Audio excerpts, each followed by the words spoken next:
Hello, everyone, and welcome to the Dynasty Gambit. I'm your host, Kyle Senra. Joining me are my co-hosts, Devin and Brian. Devin, how are you doing?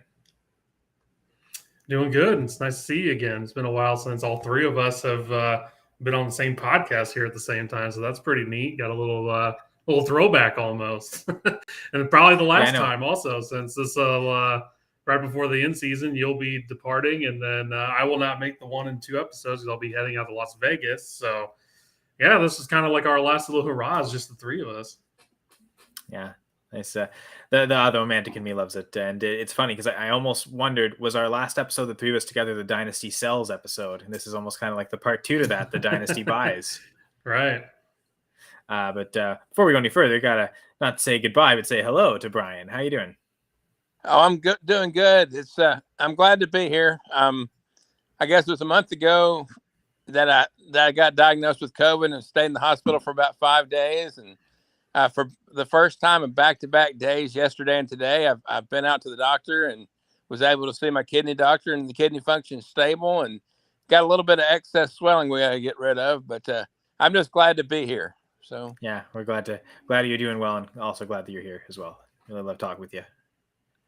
And I guess the future co-host on the Gambit on the Thursday nights, Jay, who he's been on the last few episodes, Gator Jay, not here with us tonight, but watching in and saying good evening, fellas. Let's have a great show, and yeah, let's hope to and do a good part 2 follow up to the Dynasty Sells episode from I guess a few months ago now.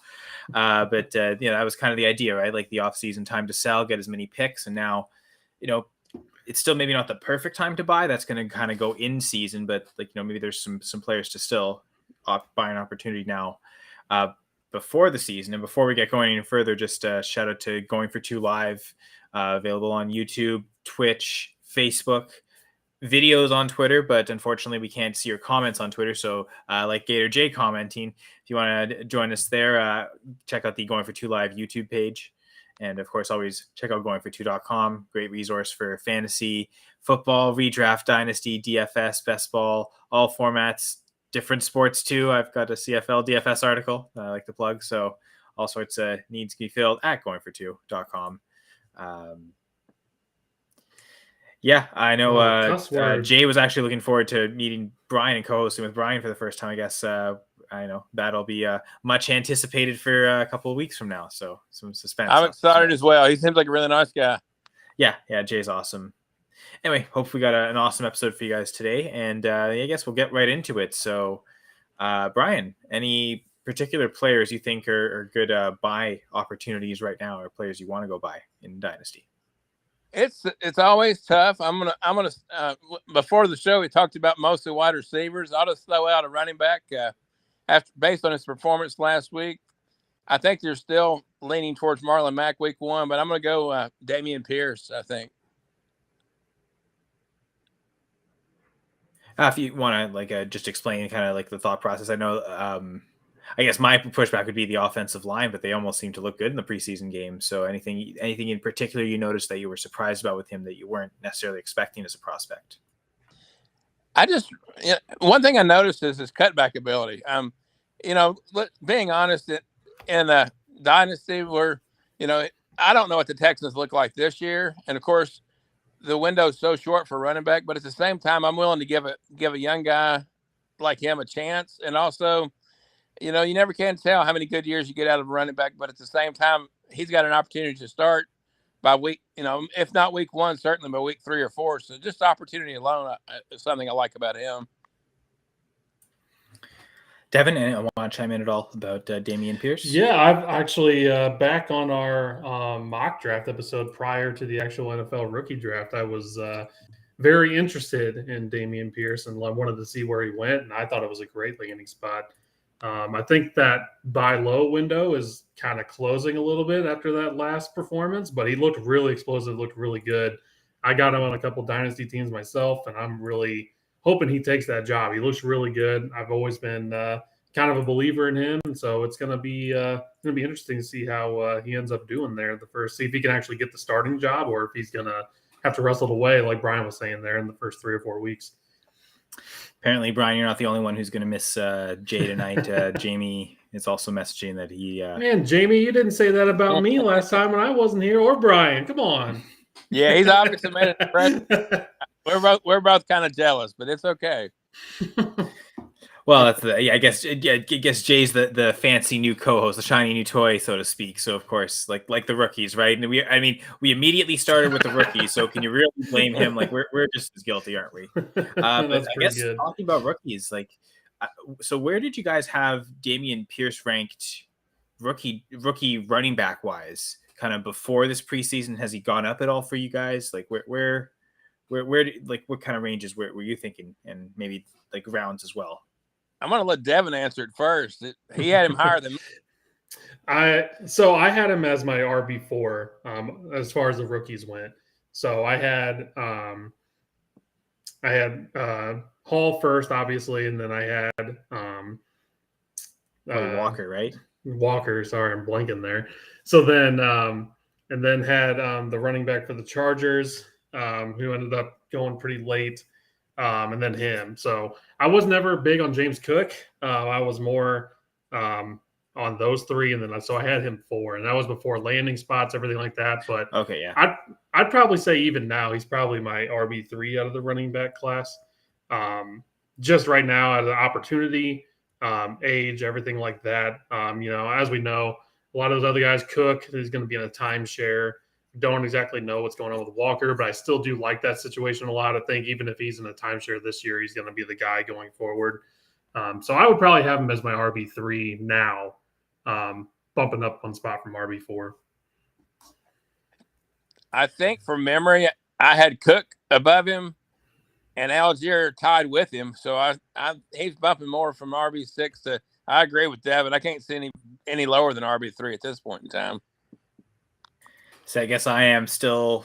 I think I've moved him up slightly, but I was also not nearly as high ever really on Pierce at that point. I think post draft I raised him up to RB9, considering he was one of the. I think he was the 7th running back taken in the NFL draft. So draft capital alone, getting 4th round pick. Day 3 guy, but very start of day 3. That's a lot different than the later guys. And I was pretty stubborn and still, I think, had Keontae Ingram ahead of him, but now it looks like Ingram's struggling to maybe make the Cardinals. So that feels like, it's tough to have Ingram ahead of him. So RB8 to me, I think I would still have Zamir White and Isaiah Spiller immediately ahead. And same with Tyler Algier, and my top 5 remains the same. I actually have Brian Robinson as my RB5 post-draft. And even pre-draft, I think I had him at RB maybe 7 or 8. So, and with the recent news with Antonio Gibson, I think I like almost buying Gibson. I also like buying Brian Robinson.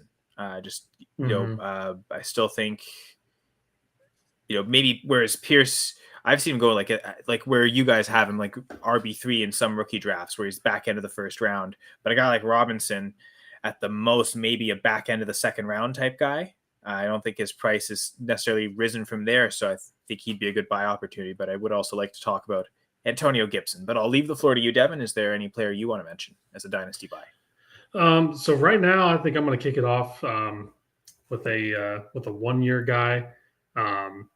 He ended up I think the reason this player is a buy is because AJ Brown came into town. So I'm going to say Devon Smith.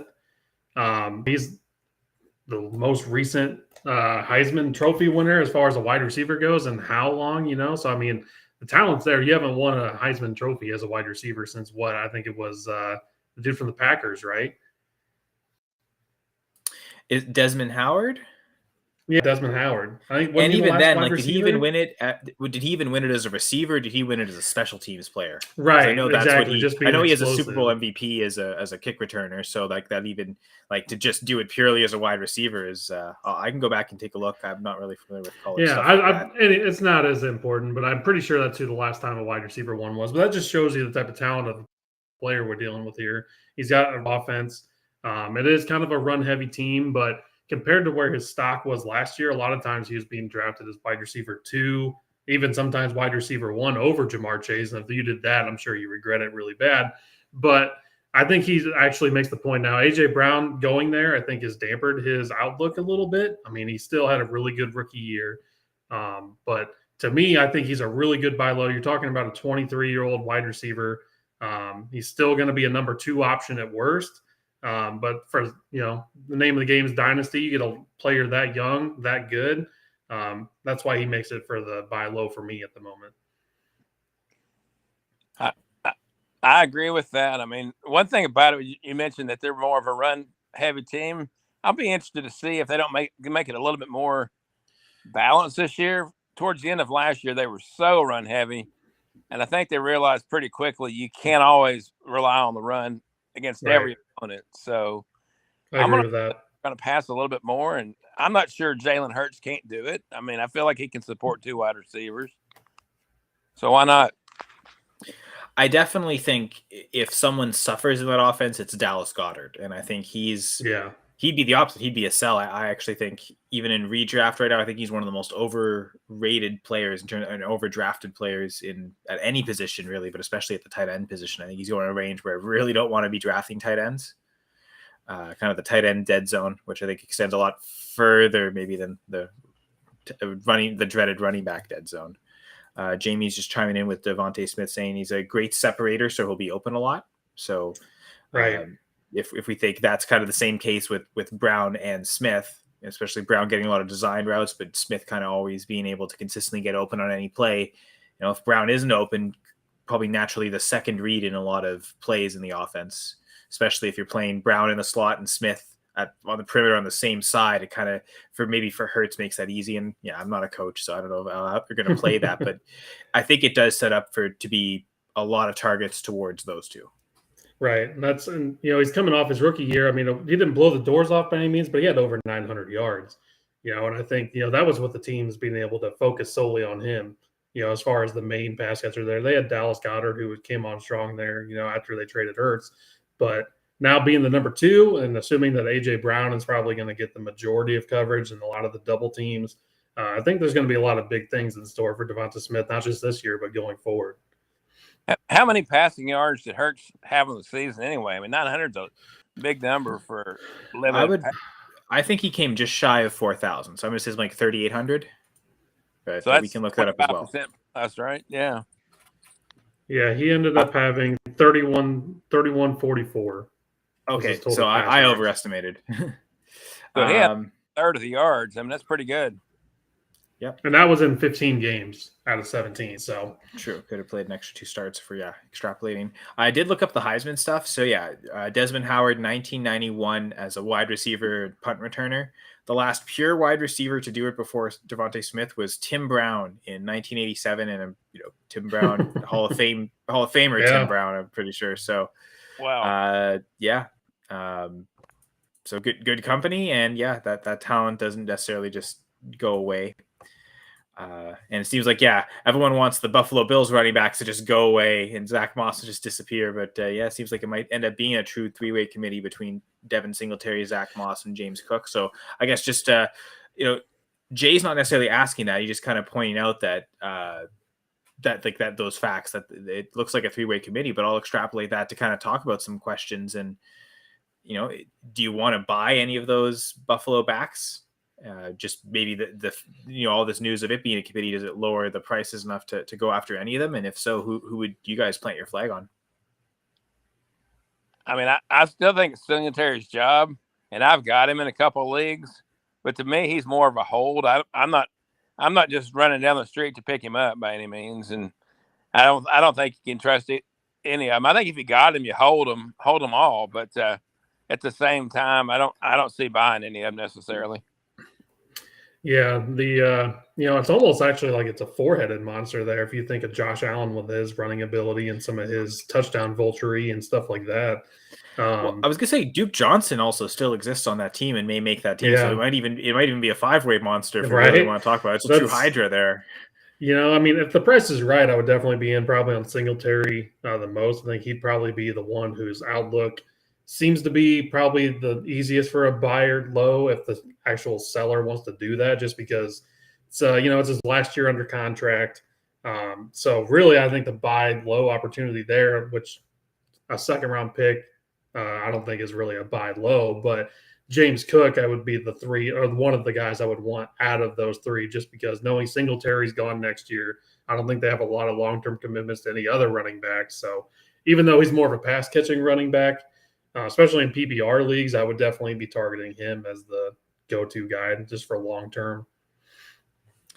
I still think that, Singletary, he's, even if he's on the Bills next year, it's not like he's going to evaporate, disappear from the NFL either. So Right. he could still possess some value. And I think, I'm pointing at the shirt, the touchdown, the touchdown vulture is probably Zach Moss, but I think, chase the touchdowns. And it seemed like Singletary wasn't getting a lot of goal line opportunities in the past. And when he wasn't so successful at it. And last year kind of changed. So I wonder if Buffalo's attitude has also changed with that. And he's always going to still get the first look. So I think what we're saying is no one even mentioned Zach Moss as a buy, right? Like, and this idea of he might come in and just be a touchdown vulture, tough to know when to play him. So I think we're saying is, and unlike Singletary, he's still on his rookie contract. So the Bills probably have no incentive to move off of him. So especially if James Cook does take over fully by year 2, and that's like completely his backfield, Moss might be like a touchdown dependent, sort of like a late career Jordan Howard type thing where, if he gets 2 touchdowns, you're happy. But even if he just gets 1 touchdown, he may not even reach double digit points. So tough to kind of, so don't go buy Zach Moss. But I think, if this dips either Cook or Singletary's price, I think it's a good opportunity to buy either. Yeah. I mean, Zach Moss, nothing more than a thorn in the side of the other two. Oh yeah. Man, I had a lot of hopes for that guy and none of those ended up panning out. But yeah, it's just, I mean, I think regardless, it seems like the Bills really wanted to emphasize a pass catching running back this year. They were trying to get McKissick, and that deal ended up falling through. So I think that was when they decided, okay, we didn't get McKissick, so let's get a pass catching running back in the draft. And that's when they ended up getting Cook. So I think, even though Jamie is saying here, how much does he pass? I don't think historically he's passed to them a lot. But it seems like that's a plan they want going forward. Because, I mean, they did give McKissick a pretty hefty deal that he ended up backing out of. And then using a second-round draft capital on that, it just feels like they have some kind of plan, something else they want to add into their offense that I think is actually going to be a little bit higher than it has been ever since Josh Allen's been their quarterback. So while we're here on the Bills offense, I may have completely fallen off my rocker or stumbled, not sure. But a name I'm really liking is Isaiah McKenzie. It's another good buy low. Yeah, it seems like it's a true camp battle for who's going to be the starting slot receiver there, and Crowder's hurt. So between the two, it seems like McKenzie may have an inside track. And just looking at the question of Jamie's question of how much does Josh Allen pass to running back. So last year, all the backs combined for 96 targets, which was 15% of the team's pass attempts. So that's probably below league average, but it's not abysmal either. So, I feel like Singletary's targets last year, he had 50.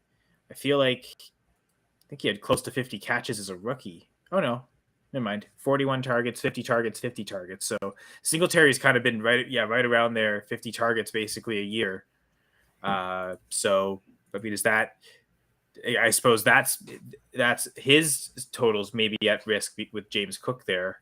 But they're probably not going to pass less to the running backs. If anything, it probably does go up this year. And maybe that's not just to Cook, but to everyone.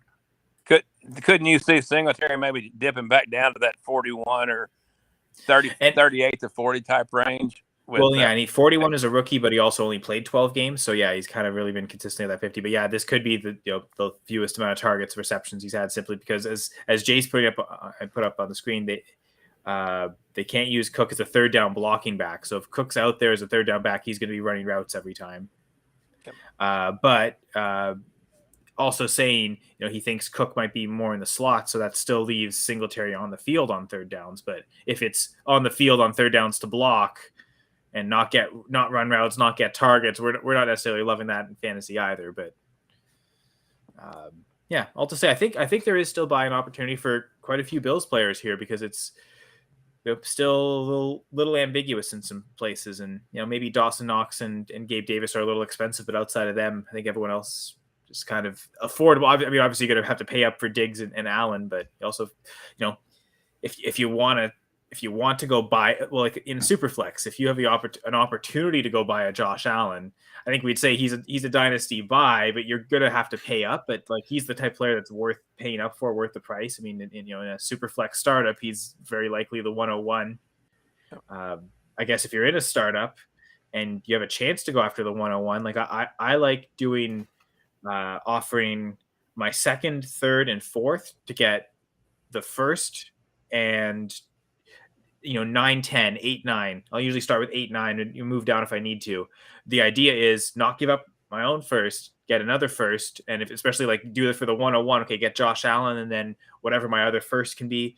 Maybe if a Taylor or a Chase falls, I already have a quarterback, I have that kind of flexibility. So I kind of am okay foregoing the second, third, maybe even fourth rounds of a startup if it means getting 2 first rounders.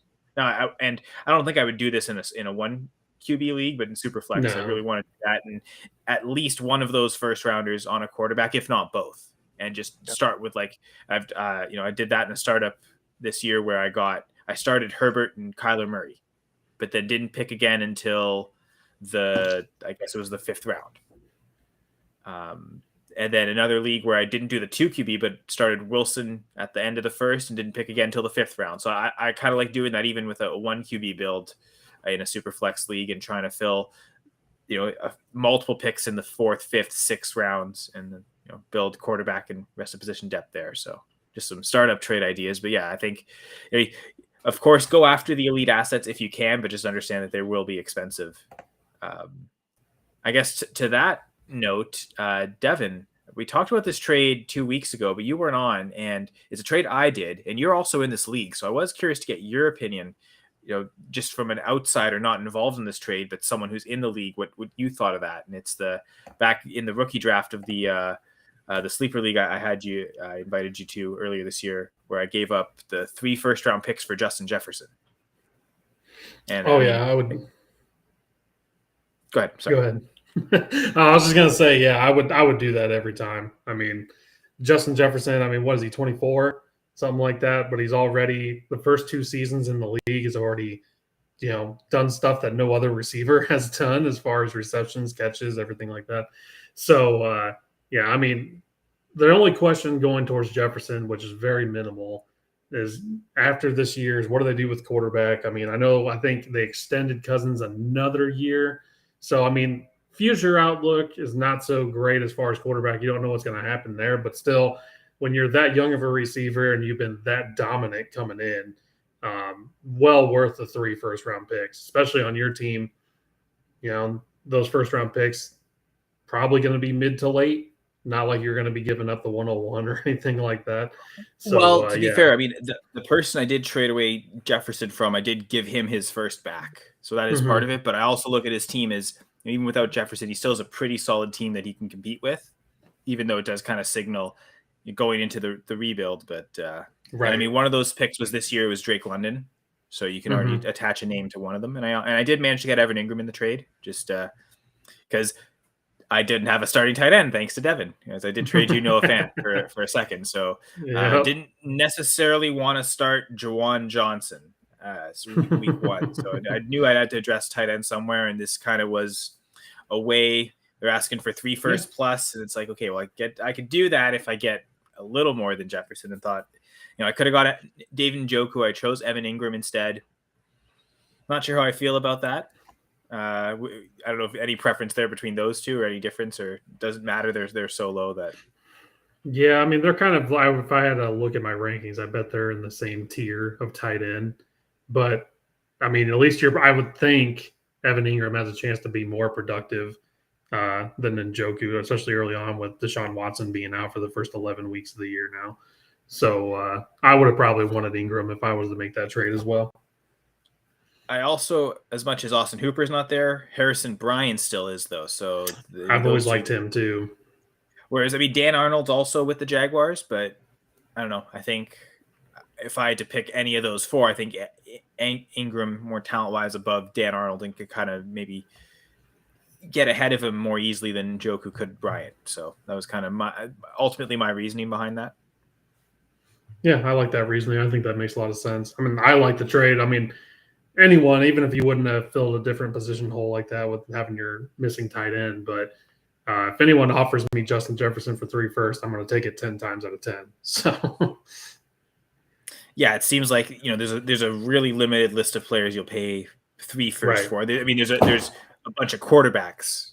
Probably, any quarterback that's probably going in the first round of a startup, you'll pay that for. But outside of that group of quarterbacks, there's maybe 5 guys you'd pay. Probably not even 5 guys you'd pay that for. Because I don't, unless it's really heavy tight end premium or start 2 tight end, I wouldn't pay that for Pitts. So you're down to what, Chase, Jefferson, Jonathan Taylor. I don't even know if I'd do that for Jonathan Taylor, to be honest with you. It'd probably have to be a receiver or a quarterback for me, just in Dynasty. If running backs have such a short shelf life, and like by the time those 3 first round picks are up, Jonathan Taylor is probably going to be a sell at that point. So I mean, it might be worth it, but it's for me, I definitely am all in on getting a young wide receiver like that, getting wide receiver 1 in a lot of people's rankings. And I might be nuts, but I could even see Justin Jefferson being the 101 in redraft leagues overall. Mm-hmm.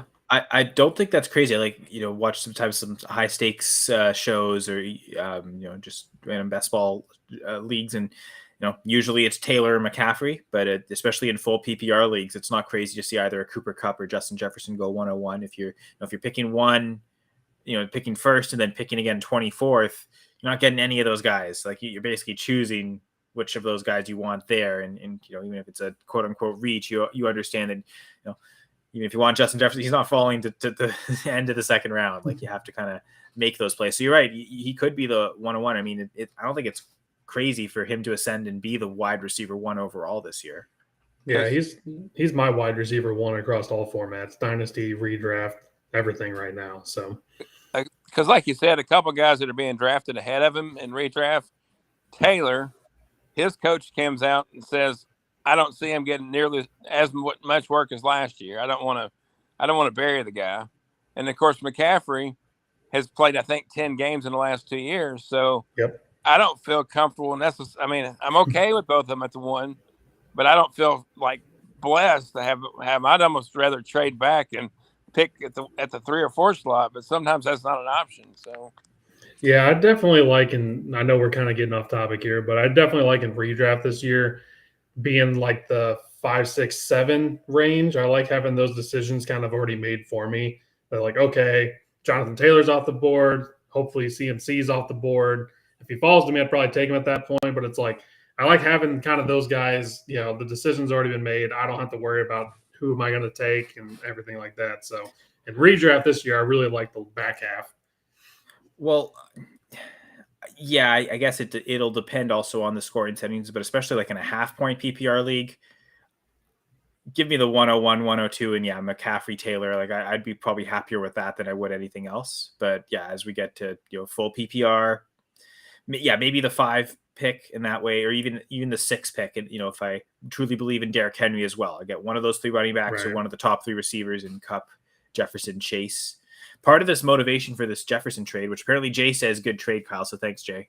I didn't have any Dynasty shares of Chase or Jefferson, and this seemed the one league where I had the ammunition, but was also in a team that's it's made the playoffs every year, this league, but needing that extra hump, extra piece to get over the hump and actually win playoff games, apparently.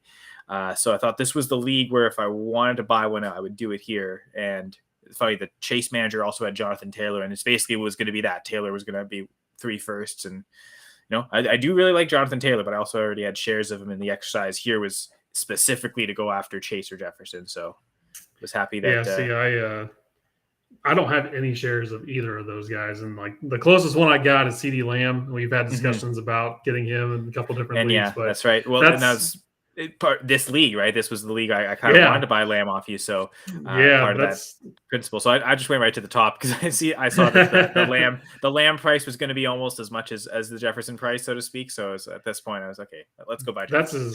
That's as close as I've been able to fly to the sun on that front, is just getting CD Lamb in a couple of leagues. So I'm definitely envious. I would love to have Jefferson in a league, but I actually don't. So, Brian, and a couple weeks ago, you also weren't on the episode where we talked trades, but I know you had submitted some trades. So I kind of want to get your thoughts on some of those trades. I don't know if there's any in particular that you wanted to discuss.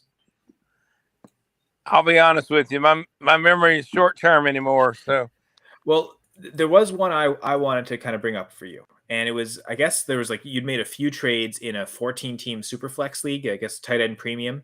Not that the tight end premium will matter for this trade so much, but you didn't specify which side you were on, but I was curious what side you ended up getting. But one side was Michael Gallup and James Robinson. The other one was Leonard Fournette. yeah, I'll be honest. I wasn't the one involved with that particular trade. Those are just trades that happened within the league. But on me, I think that happened about the same time as Fat Lenny came into camp overweight, and I don't know.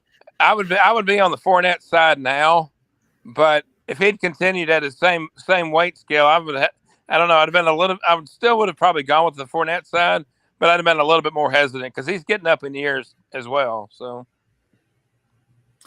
I think that was the consensus on the show. I was definitely on the Fournette side. I think Jay was as well. Jay, you can correct me if I'm wrong there, but I think we had all kind of said that was one of the more.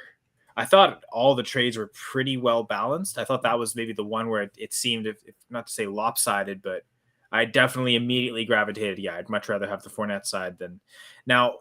A couple weeks later, James Robinson seems like he's further along his recovery than we'd expect with the Achilles tear. So that was also part of it, was that, you got two injured guys.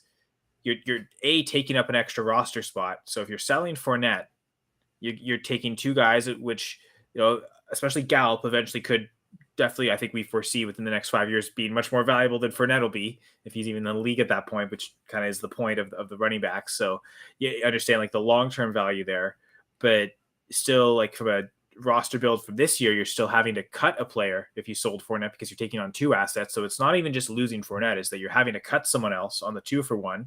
And sure, maybe you'd be able to put one of them on IR, but that's still maybe having to make that cut. And maybe you don't have to make the cut to make the trade happen, and you don't have to cut anyone in that consideration. But it's still the idea of there's a you may not have them to the start of the year, and you may even be without both players, and you're suddenly, there is a hole in your lineup suddenly. So I suppose in a full rebuild, I could understand maybe dumping Fournette for Gallup, but it seems like it's also maybe still selling short on Fournette. So that was maybe the one trade that you had put that seemed like it was kind of lopsided, because everything else seemed like really balanced and made some good discussion. And I guess it's my opinion there was an overreaction to the Fournette news coming in. When the news came out, and even on Twitter, Fournette ghosted himself, which is really funny, with making himself look really fat in a picture he put up. But I think it was an overreaction to the news. And like you were talking about, possibly having to dump a player, unfortunately, I'm pretty new to Dynasty as well, but I think a lot of people forget that aspect, that it, like, sometimes you see these 3-for-1 trades and everything, and the one player is, a top tier player, and the three players are mediocre, mediocre to average, but they also don't even take into consideration the other two players that you've got to get rid of. So there's a lot of nuances to trading for sure. The value of a roster spot could be an entire discussion, an entire podcast on that, but like that's kind of just a concept to remember, that your roster spot in itself, even if it's an empty roster spot, has value. You can add players to it, or and having the flexibility not have to cut somebody. I'm sorry to interrupt. The other thing, it's kind of weird. It's okay, but like people trading for 2024 picks and 2025 picks and all that, I don't know. I'm the kind of guy that's a little reluctant to trade for that future of an asset, just because sometimes people have great intentions to keep a league going forever, but it doesn't always happen. So I'm more into the 2023 picks, or, just even though it's a really great class, even if that wasn't as good a class, I would be a little more reluctant about future classes. So, yeah, I'm still trying to, someone's offering me trades for players for 24 seconds. I'm a little hesitant as well. I'd rather, get the 23 picks now, accumulate as many 23 picks, just because their perceived value. It's not even about the players that come out in the class, which do look to be good, but I'm really excited for that coming up, because I only do that type of trading that far out. And like leagues that I know are going to make it. So like my home Dynasty league with all my like best friends and everything, it's a 10-man league, and I've been stockpiling 2023 picks for the last 2 years. So literally since like 2021. And I have 6 of the 10 now. So I feel like I'm like Thanos and collecting all of them, So but I'm going to have that decision to make now because I think I have a pretty good team, but now I'm going to have to make a lot of roster spot moves, in that season. So it's definitely a double-edged sword. Well, we're talking buys. It's funny. Jay's also mentioned this is where Devi and C2C come in, right? Is also, if you play in those formats, you also know what to expect coming up from certain classes, but also to build that far in the future is kind of the point of those leagues. But Devin, that might be something to where in that league, you kind of try and figure out which of those 6 picks are going to be like maybe the 3 that'll be in the bottom half and try and go into the next year's draft with 3 or 4 of the highest first, but try and lose some weight now while they're still ambiguous. And especially if I don't know if your team is contending, but that also is a good way to buy players to get points to help you win. And if you can win and still have first, like that's the ideal scenario. So this might be a good exercise for you is this dynasty buys and who are 2 players you can go buy for each of those first, or maybe 4 players that you could buy combined, spend 2 firsts on, and that's kind of change your lineup that way.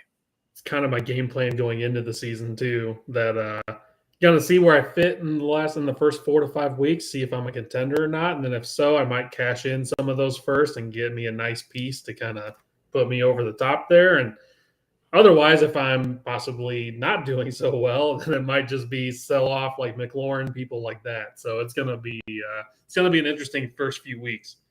Well, I mean, McLaurin specifically, I don't mind him in a rebuild necessarily, thinking that while Carson Wentz is there, this also might still not be the ceiling of him either. Although he has a bit of an older prospect, came in as an older rookie as well. Yeah, so. He's 26, going to be 27. So I mean, it's not bad, but probably as far as the other receivers on my team go, I have a lot that are 22, 23 guys with upside. So might just, if it comes down to having to sell off those guys, I'll probably ship him out and get the best return on that. So we'll see. You also sell picks on the clock, as Jay's mentioning in the chat as well. So you definitely have options like that. All those picks do give you flexibility. So I know that's one thing I really like about this is that it's just, I'm not really sold having to pigeonhole myself into doing one thing. I got a lot of options on the table. So yeah, that's one of the best parts about Dynasty. Even if you get an extra first, like now to then sell later or sell at some point, you probably don't want to be making 6 first-round picks, 7 first-round picks. If you can get established young players too, if you can get the happy medium where you can get productive young players, is that a league where you try and go buy Chase or Jefferson, for instance? Right. That's and as long as I come out of the draft with Bijan Robinson, that's all I care about. So that's the only pick that I want to make, and hopefully I have the 101 because I have a feeling he's going to go 101 because it's not super flex. So we'll see how that goes. I'm sorry, I know I've taken us on a really wild tangent here, but that's kind of also again the philosophy of why you buy players too, and that's kind of a good process for people to kind of really need to talk about specific players to go buy, but maybe how you're going about buying. You kind of said it even now is maybe even still a little early. Wait till the season, the first month of the season. We're getting results by the end of September, early October. We've got 3-4 weeks of data to kind of use and right. You could even if it's not even clear by a buyer, seller, contender or not, you can still, again, if you're buying young assets, sometimes those firsts aren't wasted necessarily value if you're buying players, but right. And I think waiting that month is really important for players coming off of injuries and of course rookies as well. I mean, we're looking at one preseason game so far, and we've had some big players from that first week, but we don't know what they're going to look like in a month. So yeah, preseason, man, it's always fool's gold, man. There's people that have looked like the next big thing, and then haven't turned in and done anything ever since. So it's always it's always a wait and see game. I remember when Darren Thompson from Kansas City, everyone was going crazy over him a couple of years ago as a running back, and I bought into that hype, was offered a 2nd-round pick for him and said no, and then he never did anything in the NFL. So, yeah, Darren Thompson. Is he still on the Chiefs? Again, I don't even know if he's in the league anymore. I would imagine he's been cut, but the hype was real for that preseason. Everybody was in on that dude. I remember college, Minnesota. Yeah, I think so. I remember I drafted Reichwell Armstead in the rookie draft ahead of him, and it seemed like it by that preseason, like I'd regret that entirely. And I guess like Reichwell Armstead hasn't done much, but he's still actually in the league. So yeah, that was the better pick. That was still probably could have done better, but I guess Brian, I want to go back to actually one of the trades you said. I don't know if this is something you saw in your league or if you were in this trade. I guess again, your 14 team Superflex PPR tight end premium, and this one does kind of apply to that because one side is Etienne and Cameron Brate, and the other side is Cam Akers in the 23 third. I just kind of want to talk about that trade to kind of transition to more players that I would like to discuss at the running back position specifically. So Travis Etienne, Cameron Brate on one side, Cam Akers in the 23 third on the other. Boy, that's really balanced. That's actually a really fair trade. That's really tight. Wow. Honestly, I don't think Brate at the time that was before Rudolph signed. It was before Rudolph signed, was really important. Now, I'm still confused. Excuse my French. I'm still confused as hell what's going on with Kyle Rudolph because I've read somewhere where he's going to take the majority of Gronkowski's role, but yet some people don't even have him valued at all. So I don't know how to feel about that, but I still think I would go with the Akers in the 23 third barely. It's funny because I remember Jay saying he thinks he was on the Etienne side. I can't remember if it was you or Zach, perhaps Jay, that one of you thought it was easily the Etienne Brate side. And I thought like Devin and Brian initially, this seems pretty fair. And if anything, I leaned towards the Akers in the third. Again, the third to me was just that's a liquid asset that you probably don't even want to make that pick, but that's something you can use in season to kind of buy players with, and even if it's combined with a second to buy a better player, or even if you're using that in draft to kind of move up. I think I'd rather have the liquidity of the third over Brate, and then it becomes a Cam Akers to Travis Etienne discussion, which is kind of where I wanted to lead into anyway. Just talking about, I guess, a few of these running backs, and Etienne's kind of the exception to this because 3 of these guys are 2020 class running backs. 2 of them got hurt last year, just like Etienne did. So J.K. Dobbins, Cam Akers, Etienne, I think even as 12 months ago, we would have all been kind of talking about them in the same thing. Okay, who's going to come back in 2022 and be better from injury? So I think those 3 are kind of tied. But I wonder now. Earlier I mentioned Brian Robinson and him coming up, and Antonio Gibson trending down. Does Gibson kind of fall into that tier 2? And could kind of talk about all 4 of those players. How would you guys rank them? Is there any one of those 4 that you view as a tier above the rest that you'd want to buy, or are they all pretty even? So who's the 4 again? It's Dobbins, Gibson, Akers, and Etienne. So we got 3 guys from 2020 class, and then Etienne from last year. I would say for me, I'd probably still say Etienne first. Probably then Akers, then Dobbins, and then Gibson for me. What about you, Brian? It's tough. The only one I know for sure right now is I'm definitely going with our Washington man at the bottom. Yeah, Gibson just doesn't seem right now that he has return specialist. But I wouldn't give up on him. I'm really weird, and Kyle, you don't want to hear this because we're in that same league where we talked about CMC and Dobbins. I'm actually, because of the offense, I'm going to go Dobbins first, to be honest, and then I'd go ATN and then Akers. And I think, to me, I would have, even a few weeks ago, probably would have said Gibson at the top, but it does feel like I don't even think he was on punt return, that he was returning the punts. I think he was blocking. He was like the blocking is like not the personal protector. That's a CFL thing. I don't know. Maybe it is an NFL thing too, but I think it's kind of like that in the slot kind of thing. Anyone's coming off the edge, you kind of take. But supposedly that was a kind of a pseudo punishment for the fumble in the preseason game, which is, I guess, an issue. It's still the thing I kind of read a little more into that is just because I'm a pretty big Gibson truther. I kind of always have been.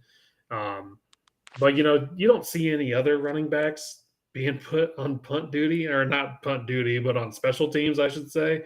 So I mean, it's not like, we're seeing Akers or CMC or anyone else like that being reported on that, hey, they're out there blocking on special teams. It's just not a good look. Hopefully it is a punishment. I mean, it is preseason, maybe it is whatever, but the fact that they drafted Robinson and he had a pretty good preseason game, there's definitely more cause for concern there than just, I think, being like, oh, he'll be fine. You know what I mean? I have Gibson in a lot of different leagues, so I'm kind of panicking. Luckily, I have Robinson in every league I have Gibson in, but it's not very good. I mean, last year we were talking about, him being the new CMC, with Ron Rivera there, and talking about him as a top 5 running back months ago. Yeah, like not even years ago, like earlier this year. So same here. I mean, it's crazy how it's just all. I mean, even when you name these guys, I probably even 2 or 3 weeks ago would have been ETN slam dunk first overall out of those 4. And then now you're hearing that James Robinson's a lot farther along than anybody had imagined. It was looking good to where now it's like I still ranked him as my personal one out of those 4, but like it was a lot closer than what if it would have been had I been on the show 2 weeks ago or anything like that. I still don't think Gibson's going to lose a big chunk of his role. I agree. To Robinson. But that being said, I don't remember for this exact beginning of the season last year, but it's very early in the season. There were times where Gibson didn't get that many touches. Yeah. Even Robinson wasn't even there. So yeah, it doesn't take much of a change in the armor there. I think he had a stress fracture as well. So they were kind of babying him a little bit and not letting him get a full workload early on in the season. Kind of remember once the bye week hit, long. he seemed a lot better. Like that, just that 1 week of rest kind of helped, and like they could have. It seemed like they, instead of babying him, they could have just given him a week off at any point, and it would have been better. Right.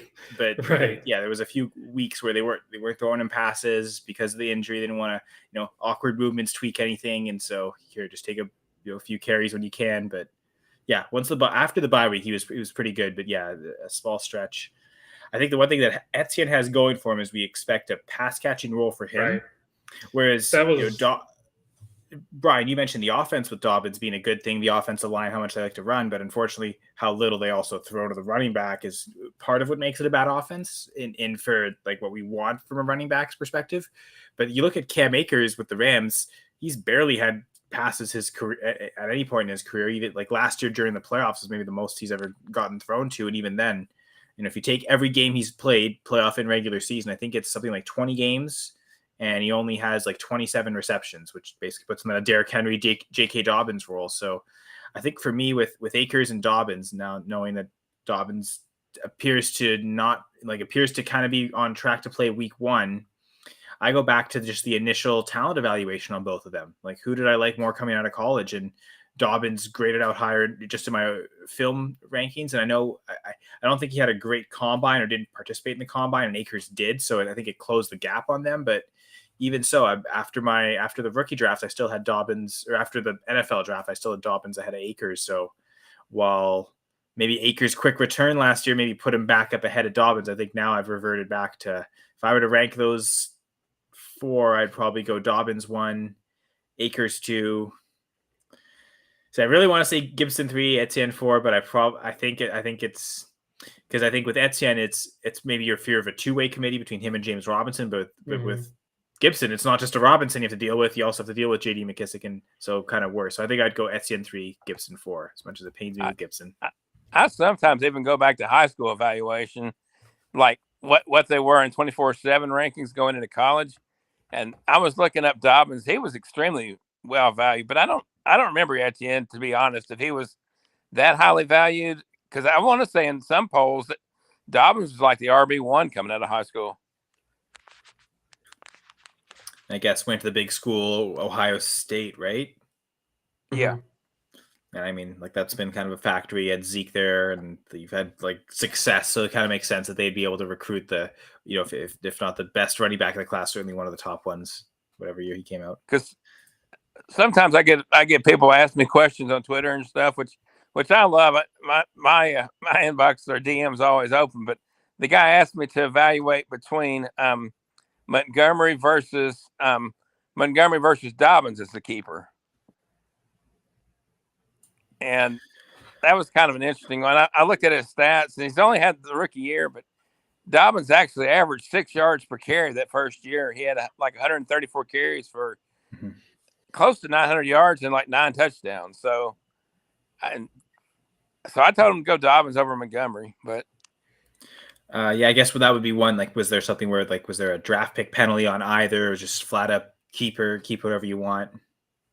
Keep whoever you want. There wasn't like a round penalty or anything.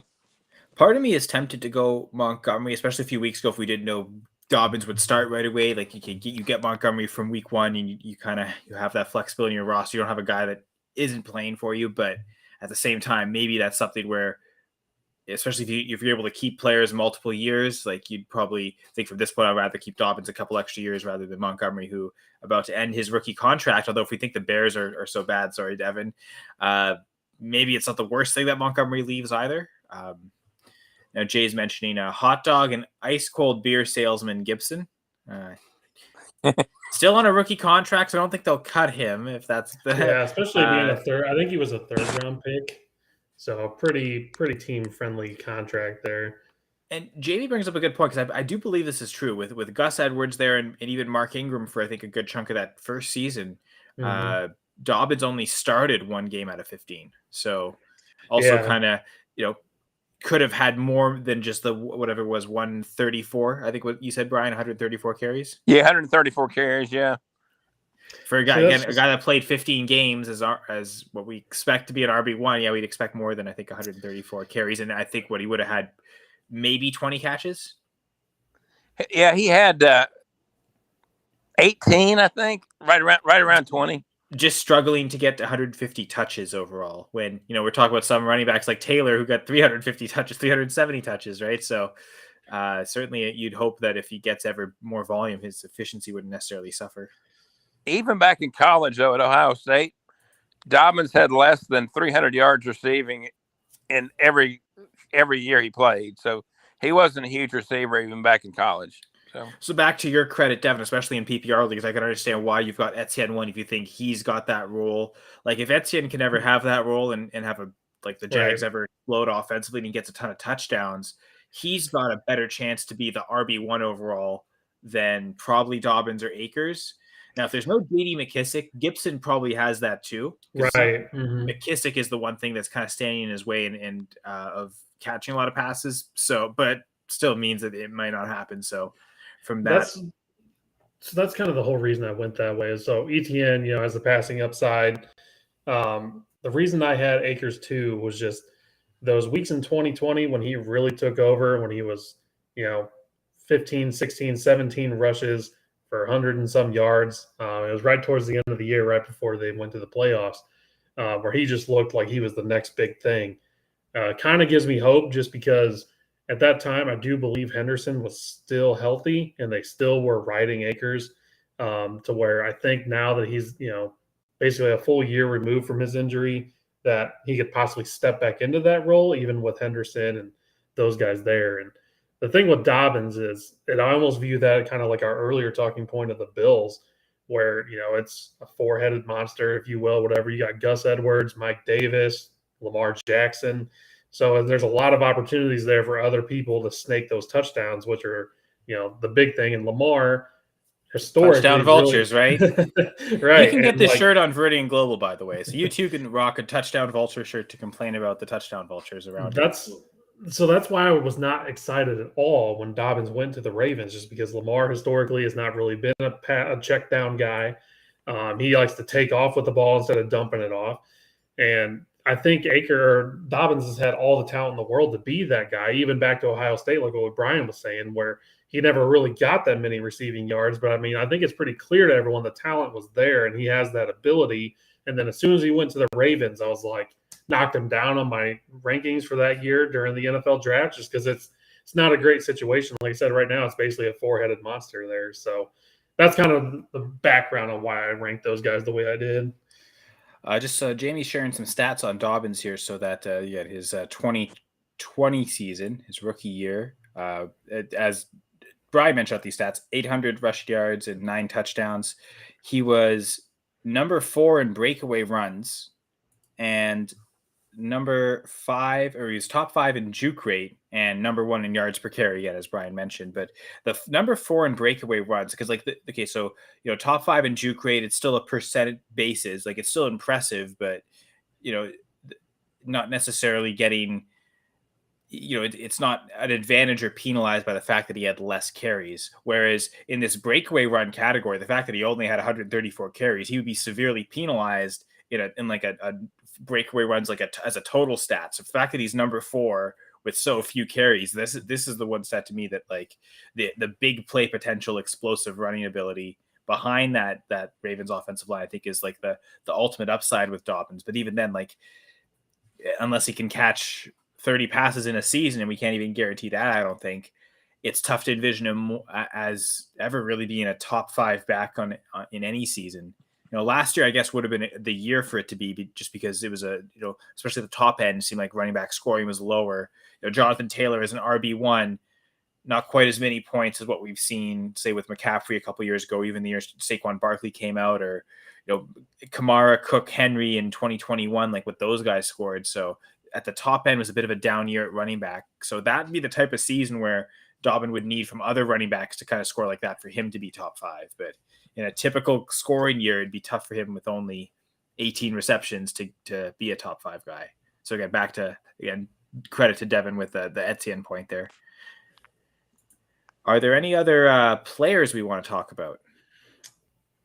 I do have a couple I can rattle off. At least I'll do, if you don't mind, I'll do one first, and we'll just keep going around. Yeah, but sure. So I think a good one that's kind of specific to your team, but especially in a super flex league. If it was a single quarterback league, I probably wouldn't make this move. But I think Matt Ryan is a really good buy low right now. Mm-hmm. I think getting traded to the Colts, having Michael Pittman there, Jonathan Taylor, and a couple other options. They drafted Pierce, who I was actually pretty high on this year.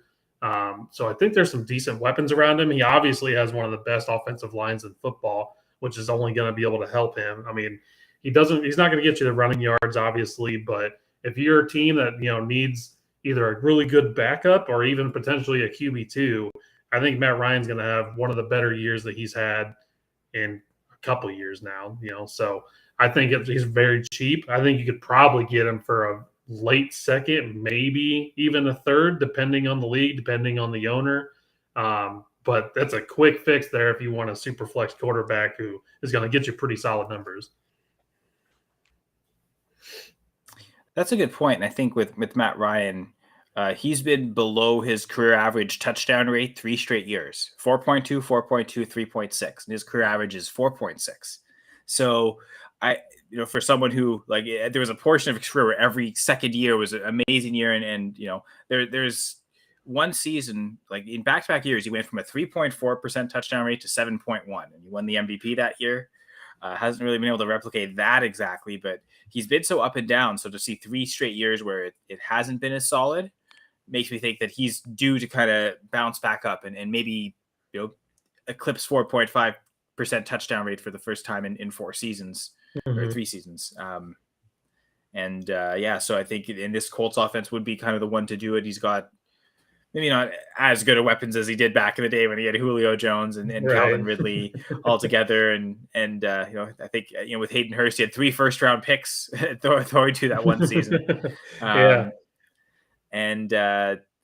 quite to that level. But yeah, I also like Alec Pierce. I think he can – it sounds like he's kind of on track to be the wide receiver too right off the get-go. Mm-hmm. My most rostered Dynasty player is Mo Alley Cox. So I think he's due for a lot of targets. The one thing I will say that I like about Mo Alley Cox, though, is that he might be a buy as well, just for that facet. Yeah. I've obviously been, I think half of those shares have been from startups I've done this year. So he was somebody who was just really cheap in startups. And as much as we were talking about Alec Pierce kind of in line to be the wide receiver too, are they going to trust the rookie with that many targets off the bat? Maybe. And that'd be great for Alec Pierce, but there's a chance that Mo Alley Cox is second on the team in targets. And JB's calling out a name, the deep threat, Ashton Doolin, I guess deep cut more than deep threat, I should say. Just really small school. Wasn't his, I think doesn't he still have one of the best dominator ratings in college we've ever seen? Like a 60% dominator or something. But yeah, Yeah. Doolin Don't could forget definitely. they also got Jelani Woods, big 6'7" or 6'7" target out there. So I like him as far as another possible dynasty buy low if we're talking about Colts tight ends, where I don't think he's going to be too big this year, but maybe even next year. But to stash away, for basically you could probably get him for a fourth rounder. I think he's a good one to try to really get low. But I think, like I said, I know Matt Ryan's not the sexiest name to try to say, buy low on this guy. I think we traditionally try thinking of, some younger receivers, kind of the ones we've already talked about during this episode. But I think he's in for a big year. So it's hard to hold your breath over him.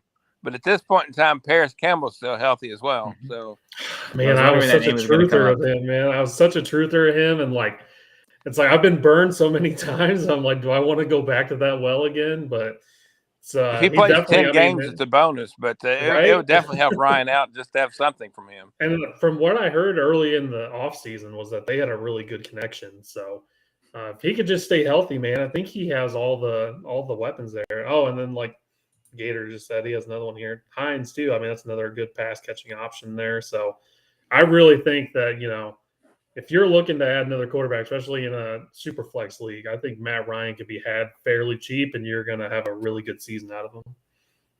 I think with him, it's going to be careful to pick the matchups, knowing that there'll be some games where they rely heavily on Jonathan Taylor. Try and maybe predict when those will be. Maybe in division. It's funny because there's some divisions where it's like, okay, like AFC West teams. Okay, you want the pass catchers when they play in division games. You think it's going to be all shootouts. With the AFC South, maybe it's the opposite. You want Taylor. Well, you always want to play Jonathan Taylor. Maybe you want to avoid Matt Ryan in the divisional games, thinking they'll be low scoring defense. And in other games where they're having to maybe pass more to keep up with better offenses, that's when you kind of want to play Matt Ryan. So, ideally you'd want him as your QB3 to where you don't have to start him. Right. So if you've got two quarterbacks, but you don't really have the depth at a third player, yeah, you're right. Matt Ryan might be a perfect just plug and play cheap player, as opposed to go for like a young guy who might lose his job and there isn't really necessarily much long-term value anyway. That's probably the problem with Ryan, why he's so cheap. There's not much perceived long-term value, but at a certain point, once you get past the top 18, 19 quarterbacks in Dynasty, there's really not much long-term value for anybody. I do want to throw one name in a similar tier out there that for whatever reason I've got some faith in is Jameis Winston. I can see that. I'm looking at his weapons, class, especially Olave and Michael Thomas. If he stays healthy, and Kamara looks like he's going to play a full season, so that same draft class, I almost like buying Marcus Mariota as well. Yeah, and you'll get him at a lower price too. So, in that same vein, like Winston, another former first overall pick, maybe Jared Goff could be even a buy. I just saw him in one of my leagues go for a second. I think I've seen that that trade be made a couple times in Dynasty leagues. So if you want to again. I guess Goff would be almost a similar thing to Matt Ryan in that I think I've got them at both kind of projected around 26, 27 passing touchdowns this year. So, but that you don't necessarily want to play every week. You want him as a QB3 and knowing that they can rely on the ground game for certain matchups, but other games, I guess that is tricky because maybe you don't want to play Goff against the Bears, but you'd like to play Goff against the Packers. Maybe not. Maybe you just don't want to do that. Baker Mayfield's right there as well. Yeah, again, another first overall pick. So Winston, Goff, and Mayfield. We named them all. Yeah, I think they're all pretty close to my dynasty rankings, to be honest, and redraft rankings. So Campbell is my most owned player in best ball. This is JB mentioning that about Paris Campbell going super cheap, and yeah, maybe he's still the wide receiver 2 on that team. Was a second round pick, just like Pittman, just like Pierce. So there's no reason he can't compete with those guys. So Winston can finally see down the field. LASIK equals less interceptions. The brain worries me more than the eyes at this point. And with Sean Payton there last year, I think he set him up really well. How much of Sean Payton's influence will be missed in that offense? That's my only hesitation with Winston. Yeah, it's a lot of decision making with him too. I mean, last year he got the LASIK surgery, I believe, going into last year, and he showed signs last year right before he got hurt and tore his ACL. I mean, he was having a decent year. Mm-hmm. He was at least a worthy QB2 in a dynasty league to be starting every week. So, I mean, if he can pick up where he left off there, he's definitely, I would say, QB2. He's got zero competition. Ian Book, I Yeah. think, is the QB2. Oh, Well, man, I mean, that was I would brutal. say Ian Andy Book. Dalton's still there, and I mean, like Oh, Dalton. yeah, that's right. I Presents, forgot that's where he went. because I think like compared to like say Goff, who has what David Blau behind him, like I think Dalton Yeah. maybe scares me more than even Sam Darnold would with Baker Mayfield, to be honest. Just because that's a vet that maybe won't turn it over as much, especially if Winston's having those interception problems without Sean Payton and the coaching staff doesn't know how to reel it in. Maybe that's how they instead choose to rely on it. So I think that fear's there. I suppose Mariota has the fear if they ever just get so bad that they just throw Ritter in anyway just to see what they have. So Yeah. I think that's maybe also why Mariota is a little cheaper, is because that risk seems like that's even if Mariota is playing good, he could get benched simply because they want to see the rookie. So I would probably, of that group, I think I'd probably rather. It's ugly, but I think I'd rather buy Goff, just thinking that he's still set to start all 17 games more than anyone else's. I think they're going to be a sneaky team. They've got talent. I think he's just as much passing touchdown upside as Winston. No one's as impressive as Michael Thomas, but that's still a pretty deep receiving core. Hawkinson, Amon-Ra St. Brown. I like DJ Chark's addition. If Jameson Williams can come back healthy, you still can pass to Swift. Yeah. So I kind of like buying Goff there. And again, I've seen him go for a second in a couple leagues of mine. So that seems like that's definitely the going price. Hadn't Goff been a top 12 quarterback at least once or twice? I think there were 2 years with the Rams where I think he was top 12 right years. I remember when McVay took over.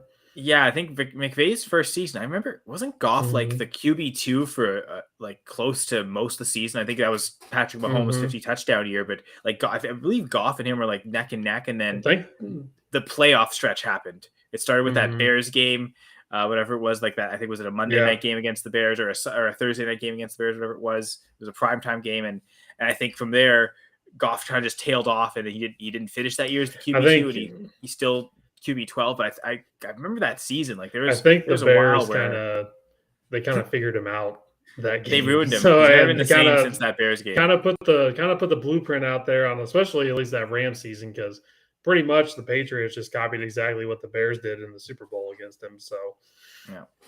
And Goff's the sleeper. So okay, we'll forget this. We'll talk about wide receivers instead, because I think I'm team old guy wide receiver, especially the guys that will score touchdowns. I did this. It wasn't a coincidence. I definitely wore this shirt on purpose, by the way. I think Adam Thielen is a great buy right now. And I did buy him actually in one of my dynasty leagues this year. Sold it for, but he was kind of almost not even the main piece of the buy, but I sold Zach Wilson and got Thielen in a second. And there's a few other pieces thrown in on both sides, but those were essentially the three big parts of the deal. And I have a feeling that like Thielen, 2 years since Justin Jefferson's been there, just saying, okay, Justin Jefferson's arrived 2 years in the league. You'd almost wonder, okay, that must hurt Thielen. And, he's had less catches, less yards overall, but both seasons with Justin Jefferson, he's had double-digit touchdowns. So I call it the Justin Jefferson effect on this offense, where it is going more through the passing offense, both kind of just overall, but also in the red zone, especially. I have Kirk Cousins with 36 touchdowns this year. And there's no reason that both Jefferson and Thielen can't finish with double-digit touchdowns. So I think Thielen's a great buy as he's going so cheap. Even in redraft leagues, I find he's going so cheap, but certainly in dynasty leagues, he's almost being ignored. So I think he's someone that could end up being a top 20 wide receiver this year in redraft, just in point scoring, that you can acquire for maybe even cheaper than Jared Goff. But again, like a second probably gets it done. So. Yeah. Even that's the one good thing about him too, is his touchdown production.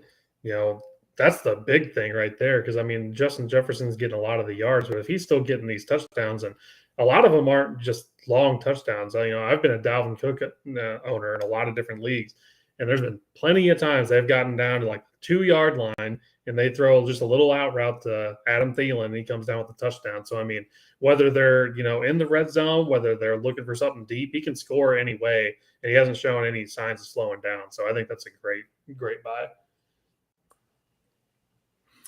I've got another older man receiver I throw out there with him, Robert Woods. Yep. coming off the injury too, so I think there's a bit of a discount in his price as well. Yeah, especially because with the rookie being there too, that they're probably going to lean on him pretty heavily because there's not a lot of depth behind those two. Yeah, so Kyle, you're right. Kyle Phillips will be leaned on heavily. Oh, you were talking Trey. Woods will be the undisclosed wide receiver 1 for the Titans. So I also think that makes Austin Hooper a good buy. He might see a ton of targets, especially early. So definitely a tight end. I like it, if you're waiting late in your leagues. I know I did. I have a tight end premium league at 1.75. I think I referenced it earlier. It's the league with I had Russell Wilson and then kind of did a bunch of trade downs of acquired extra 23 firsts and kind of built a good running back wide receiver core and waited late and got Austin Hooper as the tight end 1. So even in a 1.75, I felt he's the guy to elevate because not so much the touchdowns. He'll probably get more volume, more targets in that offense with, especially if Robert Woods is slow to come on. But if Robert Woods does kind of come back earlier and healthier, that makes Woods a buy too. So I think there's a few good buys in that Titans offense. There was a Treylon Burks buy window with the asthma fears and between rookie minicamp and training camp, there were definitely a time to buy him where he might have fallen outside the top 5 in rookie drafts, and you might have been able to flip guys like Olave or probably would have been able to flip Jameson Williams straight up for him. So I think that the Burks buy window, the mini dip anyway is done. You can, again, if you want to go out and get elite assets, you can always buy them. But okay, here's a good question. Jamie, Thielen or Landry in Dynasty? So for me, I would lean towards Thielen. I think both of these players are at the twilight of their careers, but Thielen is still the clear-cut number 2 in his offense. We don't really know where Landry's going to be this year. They have Olave, they have Michael Thomas. Michael Thomas coming back off injury. Who's disappeared from the league the last 2 years. So I can't blame you for right. Yeah, and Kamara, even though we've talked about him multiple times tonight, but still there's a lot more mouths to feed there. A worse quarterback too, I think, by a lot of metrics. I think Cousins is a better quarterback. So I would I would say Thielen. I'm going Thielen as well. And another factor against Landry, to me, I always prefer to go to a receiver that was on the same team last year as opposed to learning a new offense. So I'm on Thielen's side quite a bit. And I think with Landry, it's also the roles, right? Like, I mean, if he's best in the slot, but Michael Thomas is best in the slot, does that mean Landry's forced the outside to give Michael Thomas kind of his preferred spot? So that might also hurt. Like, he's not going to be the Landry of old where used to, getting volume. He's going to have to kind of rely on maybe lesser volume and more efficiency, which never has been his game either. Whereas Thielen, like with between him and Jefferson, they can both kind of move in and out of the slot. So there's not really, formations where Thielen's kind of coming off the field or he's kind of limited because he can play both inside and outside pretty well seamlessly. And not to say Landry can't play on the outside. It just seems like he's pronouncedly better in the slot just because he's so good in the slot. Right. And I think with Thielen, I think maybe there was that fear initially in his career, but he's also really developed nicely into a perimeter receiver. So he can win just as well on the outside as he can on the inside. So I think that's also kind of, there's going to be weeks where you're going to hate having to play Thielen. He's not going to score well. So he's definitely a boom bust guy, but that kind of goes in with the touchdowns. Much. But it's not going to be because his role diminishes and he's kind of being phased out. It's just because he just can't get the catches that week or the coverage goes towards him or he just doesn't score the touchdown. As opposed to kind of getting phased out of the offense for reasons, which could be a fear with Landry if they want to, certain formations, he might not be on the field where, 2 wide receiver sets, 3 wide receiver sets, seems like Thielen's always going to be out there. Okay, so Jamie's saying he sold Landry for Thielen and Hardman this offseason. Now, this might have been pre-Michael Thomas coming back. There was talk where, Jarvis Landry might be the wide receiver 1 for the Saints. So if this was selling off that hype, bravo, JB. Yeah, right. Jay's saying nice job because I think all 4 of us, the 3 on screen and Jay included, all say Thielen over Landry. So the fact that you got Thielen plus, and again, we talk about the 2 for 1 is, okay, you've got to kind of cut a player to make room for Hardman, but you're also maybe getting the better player in Thielen anyway, so you don't mind the 2 for 1. Heck, if you have to cut Hardman at some point this year, it's still worth it. So, yeah, he might be going to jail for highway robbery on that one. I would say Thielen's not high enough of an asset to kind of really say like you really stole, because I mean it's tough to say like, okay, you robbed someone when you're buying a 30-year-old wide receiver, but yeah, definitely that's a lot cheaper than what Thielen should be had, and we're still saying Thielen's a buy. So I mean, if they like, the proof's in the pudding there with Jamie. If you could buy Thielen for this price, definitely do it. I don't think Landry is like an awful player to buy either, if you just want to like cheaply buy production for a third. But yeah, I think this is definitely even if you have to pay a little more than this to get Thielen, I think he's worth buying. And we honestly don't know where Hardman's going to finish on the pecking order either. I mean, I think he's hurt theoretically, right now, there's too. probably 3 guys that could finish wide receiver 1. I don't think MVS will, but I think the other 3 could. See, I think Hardman has basically about as much chance as MVS. I think it's either going to be Juju or Sky Moore. Like, I don't have much faith in Hardman. I don't think they would have invested this much in other receivers if they thought Hardman could be their wide receiver 1. Right. I think he and MVS are basically the same player. They're deep threat guys who can't really catch that well. Not that they're awful hands, but like that like consistency catching has been kind of a problem between both careers. I might almost say MVS might actually have better hands than Hardman, to be honest. So I kind of view them as in the same boat. I don't know if I had to take a shot on either. To your point earlier, Brian, MVS is the one coming to this team having to learn this system, whereas Hardman does have the experience of already being there. So if I had to pick between those two specifically, I'd go Hardman. But yeah, I'm back. I guess I think Juju's a buy. I think he'd be my favorite to be the wide receiver 1 here for this year anyway. And I mean, we only will have 1 year. I think that's a role destined for Sky Moore eventually. But I think we saw what Juju could do with Ben in 2018 before the elbow injury, when he could throw it deep, and Juju could be used to stretch the field, could be used as on the underneath stuff as well, and yards after the catch. So I think he's kind of got both roles down, similar to Thielen, where he can play on the inside and on the outside. And with Patrick Mahomes throwing the football, I think Juju's in for a big bounce back. So I like buying Juju, especially I think his price was elevated before the NFL draft. I think with Sky Moore coming there, that's lowered Juju's price to where I think he's been a good buy the last couple months. So I think once the season starts, if he starts producing big games early, that price is going to go back. At one point, he was the Dynasty wide receiver 1. I don't think he's ever going to get back to that again. But just because of that name cachet, if people actually see him do it with this offense, with this quarterback, I think it'll make his price skyrocket. So Juju's someone you probably want to get done before the year. Whereas like even if Thielen scores a few touchdowns, its price isn't going to be that amazing because people are already expecting that from him. So he's someone you can maybe go buy through the season. But Juju would be my guy I'd go buy right now.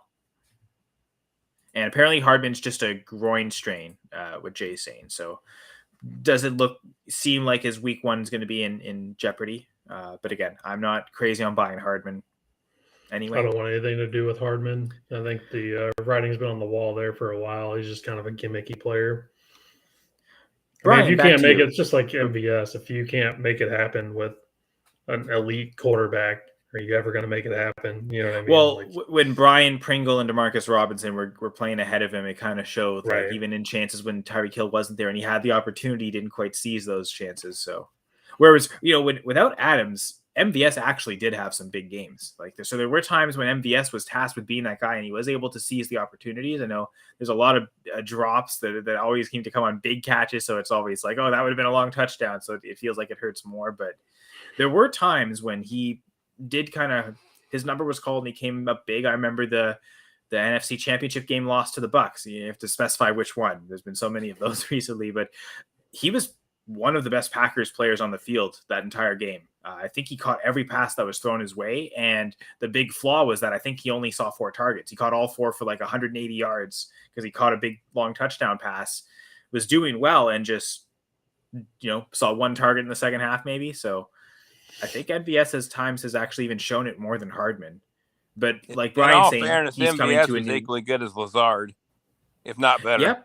Yep. Lazard just kind of has the more touchdowns on his side. But yeah, I mean, even last year 8 touchdowns, but I don't think he eclipsed 600 yards. So Lazard's kind of become a fantasy darling, but I don't know. I'm a little hesitant myself. I actually picked up in our Dynasty League, Brian, and I just dropped him to kind of make room for J.K. Dobbins coming off the PUP list, and I had him on the IR for that. But I picked up Randall Cobb. I think there's just as much chance that Randall Cobb leads the team in receiving touchdowns as Alan Lazard. I have both projected with 6. I think simply, Cobb, he can get open, and he knows how to get open really quickly and easily, and that could be something in the red zone more than the size that Aaron Rodgers thrives for, is the guys that can get open. So Cobb's good. He's been with Rodgers. They drafted him in 2011. He's been with, he hasn't been there the entire time, but he's got a close to 10-year history with Aaron Rodgers. That chemistry is a lot. I mean, he's played more games with Rodgers than every other receiver on the team combined, I'd imagine. I have to actually look that up to know for sure, but I just think he could be Cobb. You could probably have him for a 4th. He might even be on your waiver wires in certain dynasty leagues. I even just cut him because no one picked him up after I cut him. I could still go out in that dynasty league, Brian, and buy him if I really wanted to. So Cobb's someone that maybe not even a buy, just go see if he's available on the waivers, because I think that he's going to have maybe some touchdown upside there. Not not quite to Adam Thielen's level, but not crazy, not crazy yards, maybe better in PPR formats with a lot of catches, but I think the touchdowns could be there for Randall Cobb. Devin, do you want to add any players at all? Do you want to buy? I guess probably for my last one that I had written down here would be Kadarius Toney. I think it's kind of switched here lately. I feel like there's been a lot more hype, and he's kind of being listed, especially in redrafts. I know he's climbed a lot of positions. But, he showed us glimpses of that last year. He's had a lot of different ailments and everything over the last couple of years, or last year, I guess, since he was a rookie. But that one game where it really stood out, where he had he had a decent game, but then he had that 10 catch, 189 yards. That was a big game. And I really think that, there's not a lot of competition there. I mean, I think, Wan'Dale Robinson has a really good chance, but he's kind of more of a slot guy, I feel like. And I mean, he's a really good route runner. So, I mean, he's also was a potential buy low if someone who drafted him wants to give him up. But I think Toney has a chance to actually lead that team. I have him in a couple leagues, and I know Daniel Jones isn't the best quarterback, and there's a lot of questions there about that going forward. But I think for, 23-year-old wide receiver who was a first-round prospect, I think he's a really good buy low right now. I like the ceiling for Toney. For more consistency, and I'm a homer because he's from my hometown, but I think more consistency, I'd almost at a lower price, I'd rather lean on Wan'Dale, to be honest. It's funny because I just sold Toney in a league, and in a separate league, wanting some exposure to Giants offense, actually traded up in the rookie draft that we just had to draft Wan'Dale Robinson. So I didn't necessarily directly sell Toney for Robinson, but I kind of did that where I sold Toney in one league, but to kind of just still get a bit of exposure in a different league to the Giants offense. I bought Wan'Dale. So I would tend to agree with you, Brian, that I think I would rather go out and buy Robinson. This one's gross, but buying Kenny Galladay just because he's so cheap. Man, I saw a video today that just it showed, it's just at their training camp. It showed a breakdown of Wan'Dale Robinson doing a little cut route and doing whatever, and how quick and explosive he was. And then it showed Kenny Galladay doing the same thing. And man, it looked like the years have really been bad to him. It was night and day difference there, which, I mean, they paid him a lot of money, but I would agree. I mean, he's a buy low just on the fact that he had 0 touchdowns last year and just looked like he was good. Back when he was with Stafford on the Lions, he was a perennial top 25 wide receiver. So, the talent's there. It's just, can Jones sustain that for someone like that? I kind of like, Galladay is more of a deep threat, kind of been those big play, big body, go up and get it receivers. I think Daniel Jones at this point in his career is a lot better for a Wan'Dale Robinson and Toney. Just create after the catch type thing. Right. They don't even with an inefficient quarterback, they can create on their own, whereas Galladay really can't overcome an inefficient quarterback. Right. He got 11 touchdowns with Stafford, but that's Matthew Stafford who just won a Super Bowl. Right. You're right. So, it's just, you get, like you said, you get the ball in those players' hands. And you've seen it on tape how electric those guys are. They're just making guys miss, juking all over the place. So both of those are really good buys, in my opinion. Well, Jamie just bought Kadarius Toney and Kenneth Gainwell for Josh Palmer, Tyrion Davis-Price, and a 4th. So the 3 for 2 getting the 2 side, but honestly, like I think the 2 most valuable assets are both Tony and Gainwell. Yeah, So, that's a smash accept for me. I don't even think. I mean, just the 4th rounder in price for him alone is not even straight up value. I don't think. Like I would value Tony more than just those 2, like as it is, and then he got Gainwell as well. So I think that was a great buy or a great trade. I mean, Gainwell might be a good buy just on his own. I mean, I know like Boston Scott last year was kind of he almost became the RB1, but I expect some touchdown regression for him. He had 7 touchdowns on like I think 87 carries. So yeah, I see that getting cut in half to like 3 or 4 touchdowns. Kind of the opposite there, I would think, for Sanders, just because he had plenty of opportunity last year. They gave him the ball plenty of times inside the 5. 0 touchdowns. So he's due for some positive touchdown regression. So I think Gainwell definitely capitalized on a lot of the Sanders inefficiency there. Yes, but I think Boston Scott's the one that really suffers with Sanders getting those touchdowns. Where I think Gainwell's kind of he has his role kind of secure, I think, and maybe expanded this year. Whereas I'd see Boston Scott's the one that really takes the step back of that running back room. Yeah, Boston Scott won't do much this year. I don't anticipate. So yeah, I guess we're at an hour 25. So Brian, I guess did you have any last buys you wanted to say? Because I think Devin made his last name. So Devin did a really good job there. I don't think off the top of my head I could really add any more. Yeah, he pretty much nailed several of the ones I was thinking about. All right. Well, guess this was a bit of a farewell of sorts. So the Dynasty game will be back in 2 weeks on September 1st, I believe. We'll kick off September with, I guess, our off-season finale of the Dynasty Gambit. So Jay will be there, I believe. So planning to kind of, I guess he's done 2 episodes in a row. So those were kind of, I guess, almost first unofficial episodes as co-host, but we can kind of christen him in officially as a co-host next week on the finale, which is that's almost fitting in a sense.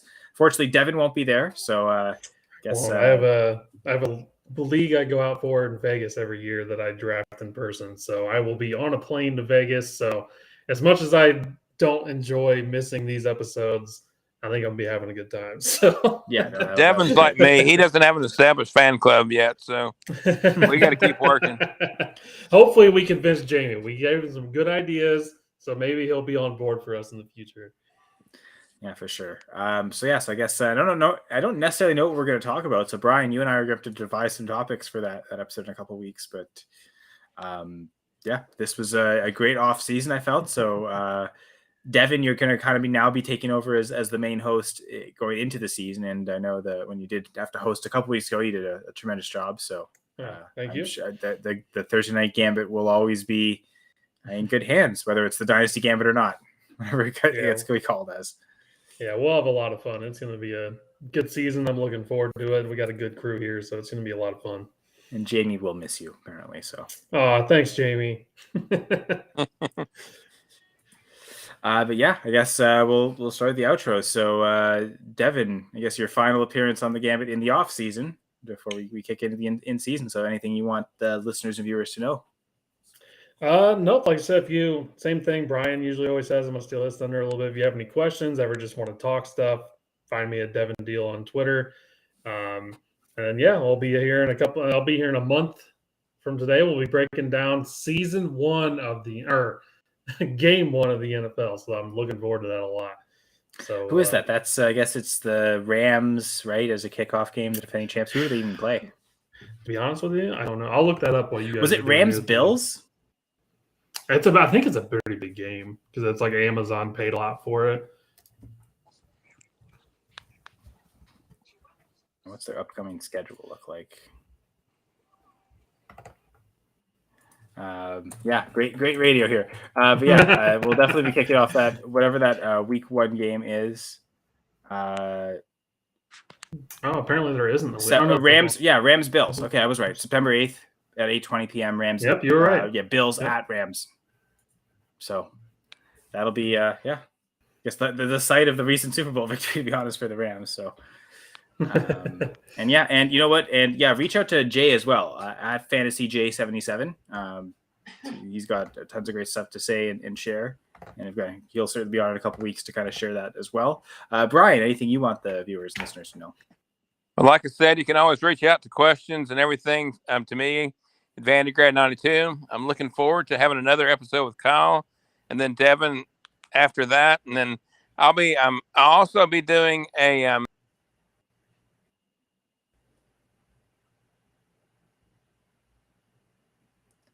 well, he'll be doing something. Hopefully it's he's going to be doing. Come back in 2 weeks and find out what Brian's doing. Ooh, the suspense. Yeah, Devin's creating suspense. There you go. Oh, he's back. There we go. Right. So, Brian, go ahead. Yeah, I was just saying I'm excited to be working with Kyle and then Devin after that. And I'll be having a Friday night DFS pod starting in week 1. And also I'll be part of a Sunday main, kind of the main show for a different website for frequency's sake. Hate to mention a different one, but I like to throw my stuff out there. So. Oh, of course, feel free. I was going to mention the Full Press Fantasy Pod that I co-host, so feel free. And well, just to talk about more going for 2 live shows, I will be hosting the finale of Press Coverage, the season 2 finale for the off-season press coverage show on Monday, August 22nd. Dr. James Freddy, former co-host of the Dynasty Gambit, will be joining me. So excited to get some going for 2 family on to end season 2 of press coverage. Again, check that out Monday at 8 p.m. Eastern. There's going to be lots of programming through the week, still through the off season. Obviously, the Armchair Fantasy Show every Wednesday, the flagship show on the Going for 2 Live network. So check out what Jeff and Foss do every Wednesday. Always Wednesday, 9:30 p.m. Eastern. Tuesdays, you've got Speak On It, the Fantasy Cheat Sheet. Obviously, we'll have our finale here on the Gambit in a couple weeks before everything kind of takes off from there. I know in season, though, everything really takes a kick into high gear on the Going for 2 Live network, especially. There's going to be shows every day of the week. And I believe 2 shows Friday, 2 shows Saturday, or 3 shows Saturday even. I think still 2 shows Tuesday with Speak On It and the cheat sheets. So Going for 2 Live is going to have you covered every single day of the week, Sunday to Sunday, wall to wall.